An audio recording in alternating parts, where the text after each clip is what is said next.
Persib back to back juara Liga Indonesia, Timnas Indonesia senggol dong. Sebelum lebih jauh aku Prabowo sebesarnya untuk ingat ke teman-teman, ketika teman-teman tonton video ini jangan lupa tekan tombol like dan tombol subscribe. Karena aku mendapatkan data statistik banyak nonton kanal YouTube Tommy Rizky ternyata belum menekan tombol subscribe. Jadi aku harap kawan-kawan melakukannya. Ketika kita bicara Persib Bandung yang berprestasi bersama Boyan Hodak di 2 musim terakhir, dipertanyakanlah seberapa banyak akhirnya pemain dari Persib Bandung yang dipanggil ke Timnas. Saat laga debut yang dilakoni Patrick Kluivert, tidak ada nama pemain Persib. Nah, di posisi sekarang tentu tidak mungkin.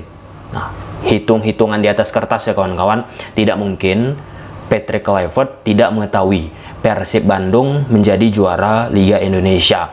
Kita lihat saja sampai di momen pertandingan Timnas selanjutnya, apakah ada pemain Persib yang dipanggil. Nah, kita sudah membahas ini ya 2-3 kali, bahwasanya pertama, saat seorang pelatih Timnas memanggil pemain, maka itu hak sepenuhnya dari pelatih itu. Dia memanggil pemain A, pemain B, pemain C, pemain D. Dan tentu yang terpenting, selaku Patrick Kluivert, pelatih Timnas, ia pun akan menyesuaikan dengan karakteristik identitas yang ingin dia tumpahkan di atas lapangan. Sama halnya kayak Coach STY di Timnas. Coach STY di posisi striker, ia tidak mau memanggil striker yang statis, hanya diam menunggu di sektor depan. Coach STY punya profiling kalau merekrut striker harus suka lari. Nah, ketika lawan membuild up permainan dari bawah, di press, itu diakui oleh Ramadan Sananta begitu luar biasa yang ditekankan oleh Coach STY kepada dirinya untuk press terus, press terus, press terus. Nah, jadi di momen Patrick Kluivert pun kita harus memahaminya. Dan yang terpenting bagi setiap pelatih, ada pandangan menggunakan matanya sendiri. Ya, mungkin jika kita tanya pandangan mata orang lain berbeda dengan pandangan mata pelatih, dalam konteks ini Patrick Kluivert, itulah dia pandangan kualitatif. Dan ya, di sepak bola modern sekarang akan disinkronisasikan dengan yang namanya kuantitatif, data statistik. Jika kita melihat lebih dalam skuad yang dimiliki oleh Persib Bandung, kita nggak bisa melepaskan krusialnya kontribusi pemain asing. David Da Silva di sektor depan luar biasa. Di musim kemarin debut ataupun pengalaman pertama Boyan Hodak di Persib, menjadi pemain yang sangat amat vital. Nah, di musim back to back juara di tahun kedua Boyan Hodak bersama Persib Bandung, ketika David Da Silva tidak ada, goyang.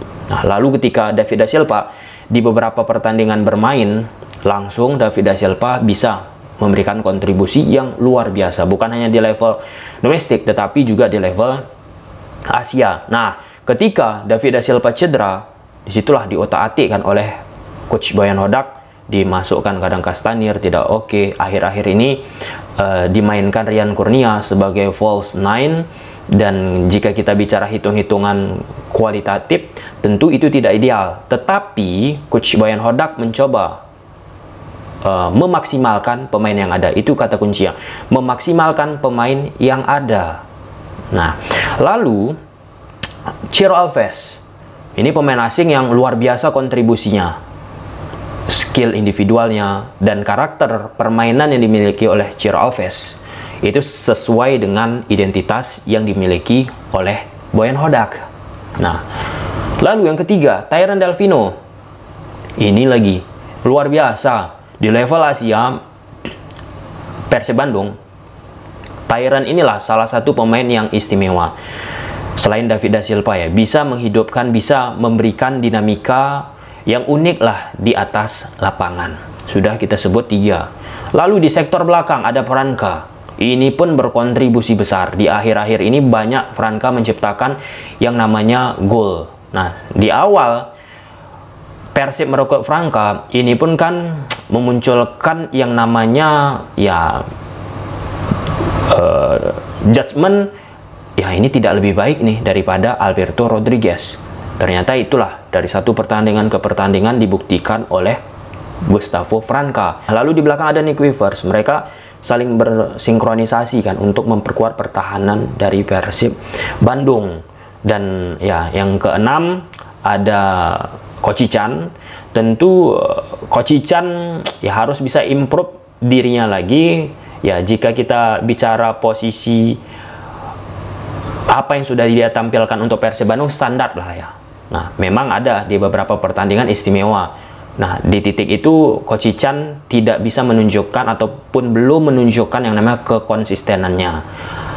Sampai di situ fans dari Persib Bandung pun mempertanyakan ini gimana sih peran dari Kocican. Tetapi saat memang betul-betul dibutuhkan, Kocican ini bisa mengeluarkan potensinya. Lalu ada Kevin Rey Mendoza. Nah Kevin Rey Mendoza oke sebagai penjaga gawang, shape-nya pun leadership-nya di sektor penjaga gawang kawan-kawan. Tetapi Kevin Rey Mendoza salah satu yang aku soroti ketika secara positioning pengambilan keputusan saat keluar dari area gawangnya. Nah, di situ kerap memunculkan yang namanya miskomunikasi dengan pemain-pemain belakang dari Persib Bandung. Dan Castanir. Nah, ini Castanir yang diharapkan bisa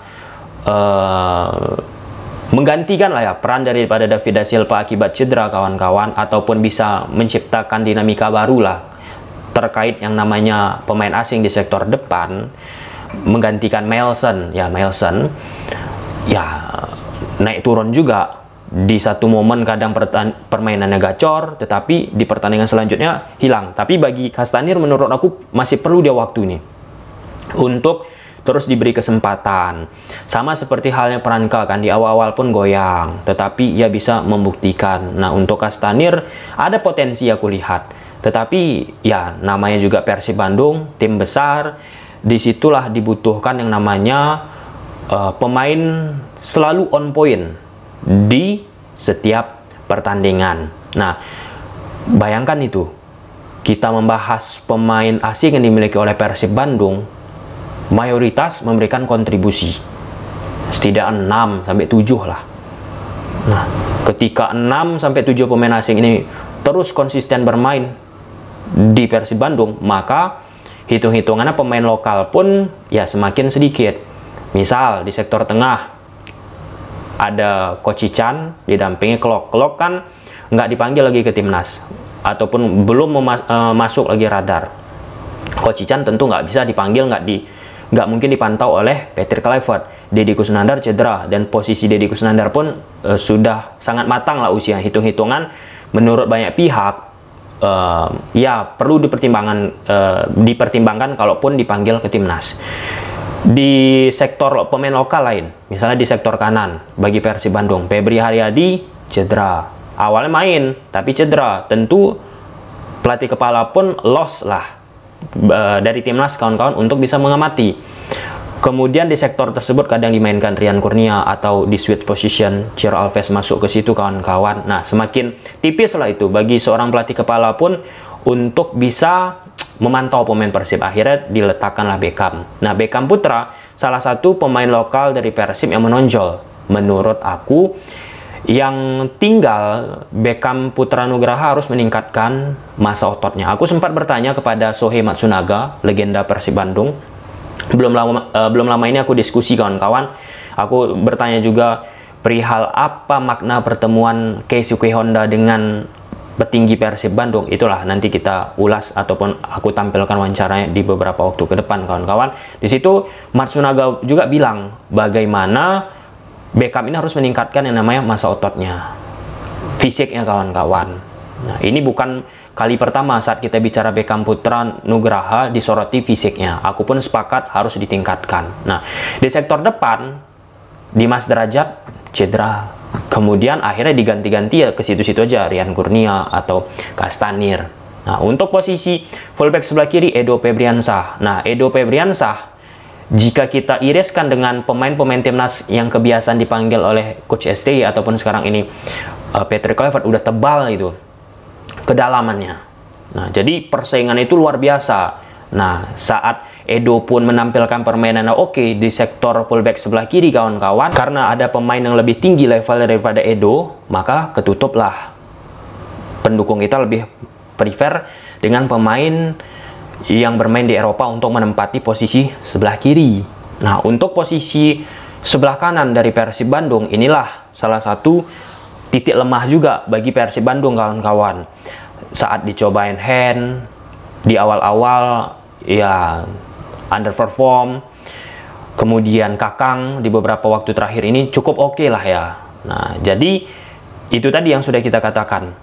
Ketika kita bicara Persib dengan dipanggilnya pemain-pemain ke timnas Indonesia, nggak banyak opsi yang dipantau untuk musim ini. Nah, karena dengan berbagai alasan yang kita katakan tadi ya kawan-kawan, ya terkhusus ketika pemain lokal yang berpotensi cedera, yang harusnya itu bisa dipantau, nggak bisa deh dipantau.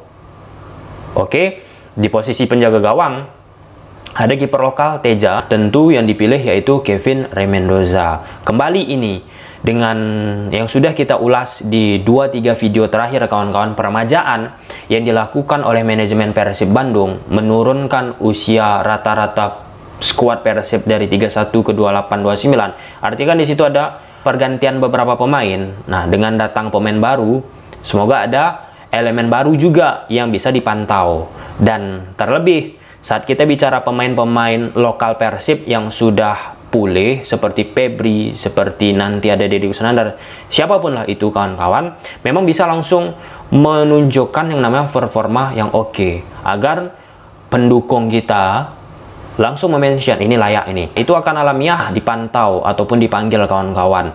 Itu sudah terbukti di beberapa pemain kita, misalnya Malik Rizaldi. Oke, dia di Persebaya dipanggil, ataupun di Madura kemarin dipanggil. Nah, jadi selain Beckham Putra yang sudah perform ini di Persib, pemain-pemain lain pun harus bisa memikat hati daripada Patrick Kluivert dan staf ofisialnya. Nah, itulah dia beberapa poin urgent yang aku rasa perlu kita bahas dan kita cermati kawan-kawan.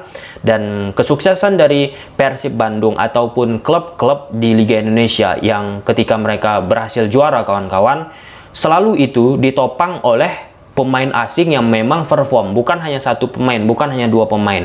Coba kita flashback kawan-kawan. Misal Rahmat Darmawan, Coach RD juara di tahun 2005-2007, ataupun ketika dia berprestasi, pasti ditopang besar-besaran dari kemampuan pemain asing. Nah, ketika pemain asingnya oke, terangkat itu pemain lokal. Lalu Coach Teko Kugura juara 2018, 2019, 2021, 2022. Lihat, pemain asingnya pun on point semua. Terangkatlah pemain lokal. Salah satu yang terangkat eranya Coach Teko yaitu Rico Simanjuntak.